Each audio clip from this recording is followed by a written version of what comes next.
question was Just wait till we get the club up and running. Better to ask you when that recording's off.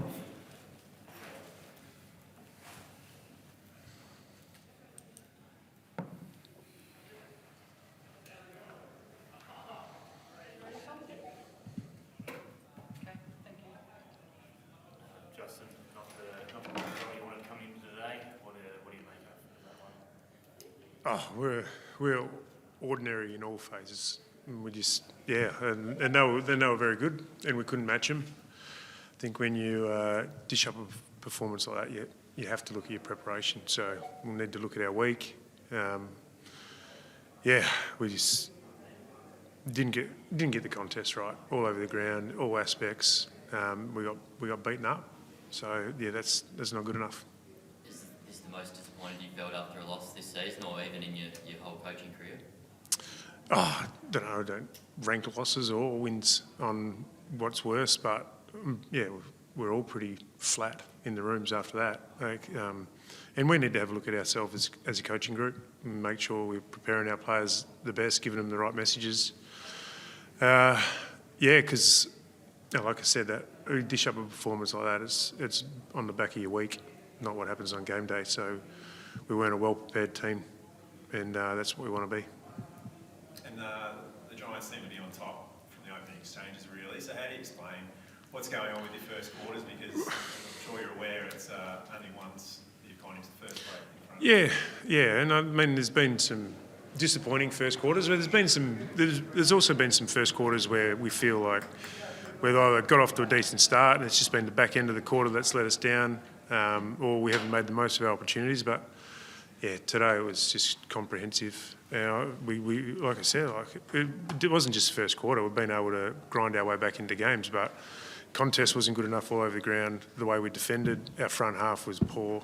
And then when we got some looks on ball movement chains, we just didn't execute the basics. It's just so, the first quarter is a part of it, but be underselling the whole story probably. Is there any way you can explain the slow start? So, because you've gone in 4 goals to none at quarter time, and it could have even been more than that, the way the game was going. Yeah,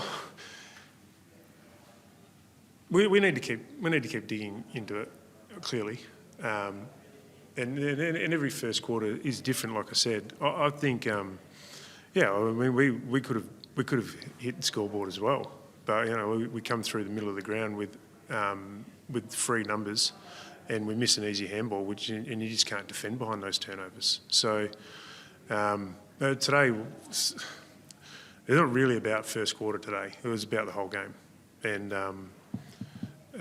we need to dig a bit deeper into what went on during the week to allow us to not come with the right mindset or method.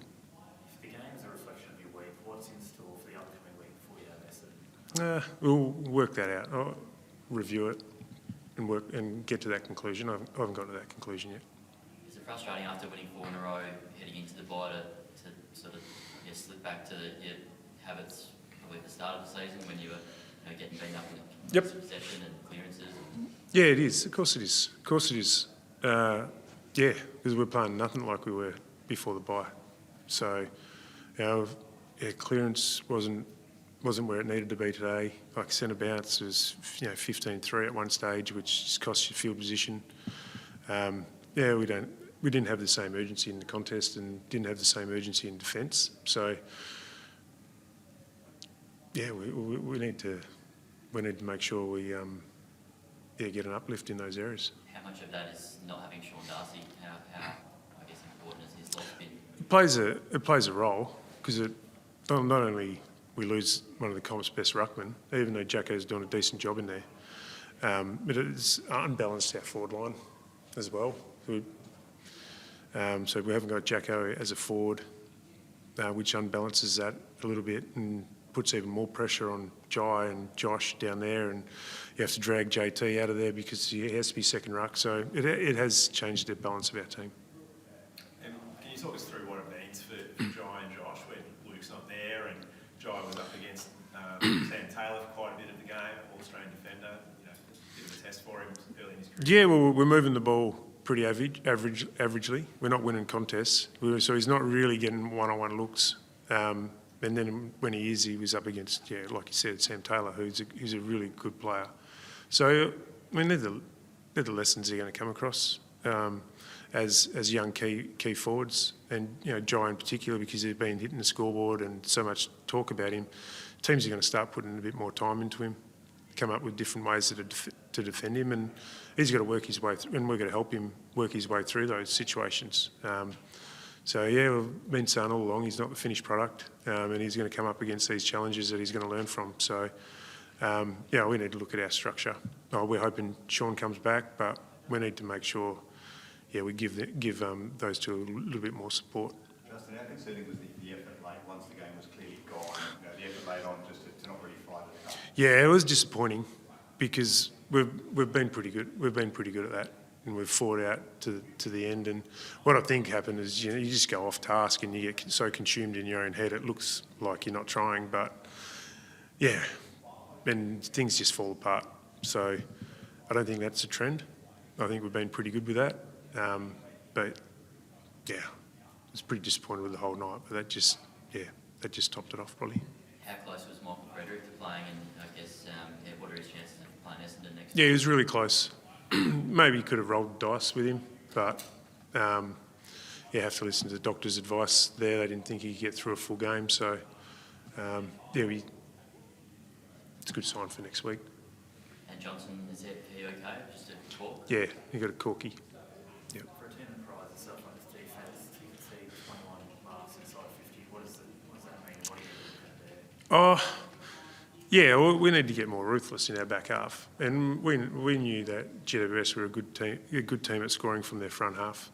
They lock the ball in their front half really well, and they score from that source. I was more disappointed with the way we defended our front half. They sliced through us. So I think they went inside 50, rebound 50 to inside 50 at over 50%, which is unheard of. So sometimes the marks inside 50 is so high because there's no pressure on the ball up the ground. So we've got to get that right. And what led to us having 21 marks inside 50 was more the fact we went to sleep in the last quarter and allowed them to get secondary and third marks inside 50. So that's an important aspect and disappointing, but more disappointed with the way we defended our front half. It just wasn't good enough at all. And how was Michael Walters back in the starting 22, but only had the 3 touches today? Yeah, like most of our smaller forwards, he was quiet. So, we didn't really give them supply, but then again, they didn't win the contest they needed to. So, we had a lot of guys that were well below their best. Does the forward line need a shake-up even if Sean doesn't come back? He had Sevitt, kicks in the waffle, and guys like Emmett and Collier knocking on the door. Yeah, we'll have a look at that. You have to. We'll have to look at all our roles, see whether, we can reward some of those guys that have been putting up good form in the waffle. Is there anything you can take out today? You've got the clearance and contested possession counts in the final quarter. Is that something you're pointing to? Probably not. Not really.